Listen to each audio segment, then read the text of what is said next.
Hello friends, Shashi Agrawal channel के अंदर मैं डॉक्टर शशि अग्रवाल वेलकम। और आज का जो हमारा सब्जेक्ट है वो है कंपनी लॉ। और आज का जो हमारा टॉपिक है दैट इज द प्रमोटर, जिसके अंदर meaning, features, kinds of promoter, functions, legal position, duties क्या है उसको अंडरस्टैंड करेंगे। उसी तरह ये जो टॉपिक है also relevant for the student of corporate legal framework. अगर आपको मेरा ये एफर्ट सही लगता है तो डू लाइक माय वीडियो, इसको शेयर कीजिए, कमेंट कीजिए और मेरे चैनल शशि अग्रवाल को सब्सक्राइब कीजिए। So this is my app, एडोसम ऐप, जिसको गूगल प्ले स्टोर से डाउनलोड कर सकते हो। ये जो ऐप है commerce, economics and management students को काफी सारा फ्री स्टडी मटेरियल और काफी सारे फ्री मॉक टेस्ट प्रोवाइड करती है। उसी तरह काफी सारे स्ट्रक्चर कोर्सेज कंपनी लॉ और कॉर्पोरेट लीगल फ्रेमवर्क के भी यहाँ पे अवेलेबल है। तो सबसे पहले हम देखते हैं प्रमोटर क्या है। प्रमोटर वो पर्सन होता है जिसके दिमाग में आइडिया आता है कि हमने एक नई कंपनी जो है एस्टैब्लिश करनी है। तो मतलब एक आइडिया का जो बर्थ होता है वो प्रमोटर के पास आता है, जिसके बेसिस पे उसको लगता है कि मुझे ये इस तरह का बिजनेस इस तरह के प्लेस पे सेटअप करना चाहिए। तो वो जो भी उसके साथ जुड़ी हुई फॉर्मेलिटीज है उसको कंप्लीट करता है। प्रमोटर जो है इंडिविजुअल भी हो सकता है, फर्म भी हो सकता है, एसोसिएशन ऑफ पर्सन भी हो सकती है, एसोसिएशन ऑफ कंपनी भी हो सकती है। तो section 2 subsection 69 of the company जो है प्रमोटर को डिफाइन करता है। Promoter means a person. Promoter एक ऐसा व्यक्ति है जिसको प्रोस्पेक्टस के अंदर नेम किया गया है एज ए प्रमोटर, या एनुअल रिटर्न के अंदर उसको आइडेंटिफाई किया गया है as a promoter who has been named as such in prospectus or is identified by the company in the annual return refer to section 92। और जिसको हम कह सकते हैं कि प्रमोटर वो व्यक्ति है, चाहे वो शेयर होल्डर के रूप में, चाहे वो डायरेक्टर, चाहे अदरवाइज वो कंपनी के जो भी अफेयर्स मतलब काम होते हैं उनके ऊपर उनका डायरेक्ट और इनडायरेक्ट कंट्रोल होता है। यहाँ पर मॉडल को वो व्यक्ति कह सकते हैं जिसकी एडवाइस के बेसिस पे, डायरेक्शन के बेसिस पे, इंस्ट्रक्शन के बेसिस पे बोर्ड ऑफ डायरेक्टर जो है काम करता है।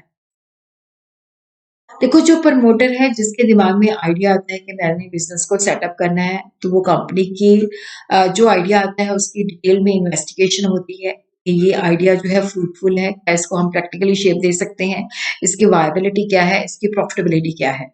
तो वो बहुत सारे लोगों को इकट्ठा करता है जो उसके साथ एसोसिएट होना चाहते हैं, तो बिजनेस रिस्पॉन्सिबिलिटी को भी शेयर करता है और वो रिक्वायर्ड जो फिनांस है वो भी रेज करता है और कंपनी को एस्टेब्लिश करता है। So these are the various kinds of promoter: professional promoters, occasional promoters, financial promoters, managing agent। देखो, प्रोफेशनल प्रमोटर जो होते हैं उनका काम ही ये होता है कि कंपनीज की प्रमोशन करना। वो इसके एक्सपर्ट होते हैं, वो स्पेशलाइज्ड होते हैं, वो कंपनी की प्रमोशन करते हैं और जब लगता है कि बिजनेस शुरू हो जाता है तो वो शेयर होल्डर को उसकी बागडोर संभाल देते हैं। ओकेजनल प्रमोटर जो होते हैं उनका मेन बिजनेस जो होता है प्रमोशन का नहीं होता, उनका इंटरेस्ट होता है कंपनीज को फ्लोट करने में। बट वो प्रमोशन जो होती है रेगुलर बेसिस पे नहीं करते, बट कुछ कंपनीज की प्रमोशन वो ले लेते हैं, उसके बाद वो अपने अर्लियर प्रोफेशन की तरफ चले जाते हैं। फाइनेंशियल प्रमोटर जो होते हैं जो अपना पैसा जो होता है कंपनीज में इन्वेस्ट करते हैं और जब उनको लगता है कि फाइनेंशियल सिचुएशन फेवरेबल है तो हमें कंपनी जो है इस वक्त जो है स्टार्ट करनी चाहिए। तो ये फिनांसर्स होते हैं जो कि उसमें अपना पैसा इन्वेस्ट करते हैं। मैनेजिंग प्रमोटर जो होते हैं ये न्यू कंपनीज फ्लॉट करते हैं और इनके वहां पे मैनेजिंग एजेंसी राइट्स भी होते हैं। और मैनेजिंग एजेंसी जो है बेसिकली बहुत पहले ही इंडिया के अंदर जो है खत्म कर दिया गया है। तो अब हम देखते हैं कि these are the functions of the promoter. तो प्रमोटर जो है that plays a very vital role, idea भी कंसीव करता है और इसको बर्थ देने के अंदर भी इसी का योगदान होता है। तो प्रमोटर तब तक काम करता है जब तक कि बोर्ड ऑफ डायरेक्टर जो होते हैं लीगली कॉन्स्टिट्यूट नहीं होते। जैसे वो लीगली कॉन्स्टिट्यूट हो जाते हैं तो प्रमोटर का काम वहां पे खत्म हो जाता है।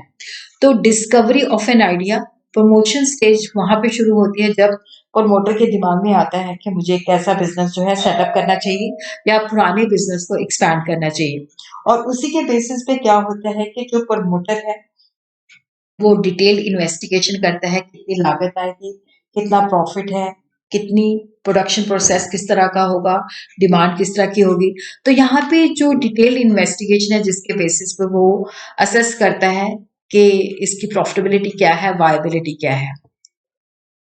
फिर उसके बाद है असेंबलिंग ऑफ रिसोर्सेज। देखो, जब आइडिया कंसीव्ड हो जाता है, डिटेल इन्वेस्टिगेशन कर हो जाती है, तो यहाँ पे जो प्रमोटर है वो सारे जो रिसोर्सेस नेसेसरी होते हैं वो उनको कलेक्ट करना शुरू कर देता है। प्रमोटर जो है मटीरियल जैसे मटीरियल देखता है किस तरह का है, लैंड को परचेज करता है, मशीनरी को परचेज करता है, स्टाफ को रिक्रूट करता है।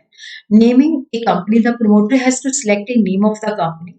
तो जब वो नेम रखता है तो उसके अंदर ये भी देखता है कि जो नेम के ऊपर रिस्ट्रिक्शन है किसी और कंपनी के साथ मैच नहीं होना चाहिए, और कुछ नेम जो होते हैं कंपनी एक्ट टोटली प्रोहिबिट करता है, तो वो सारी चीजों को कंसिडर करता है।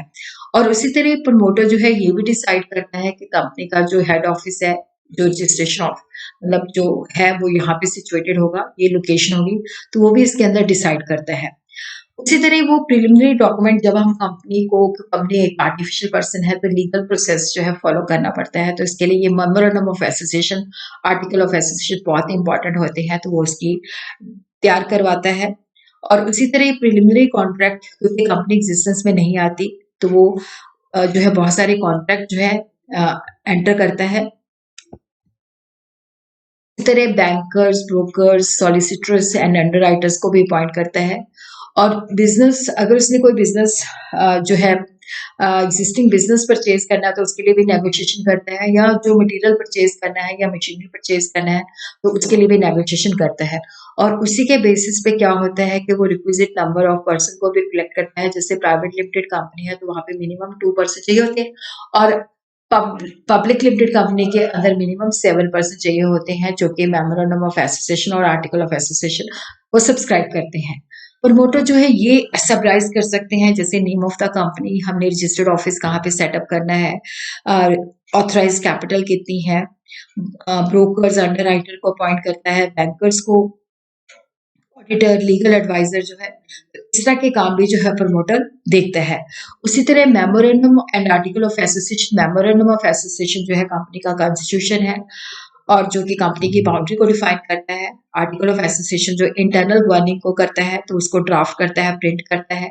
उसी तरह वो प्रॉस्पेक्टस जो होती है उसके लिए भी अरेंजमेंट करता है कि उसको पब्लिश करना है, उसका ड्राफ्ट तैयार करना है।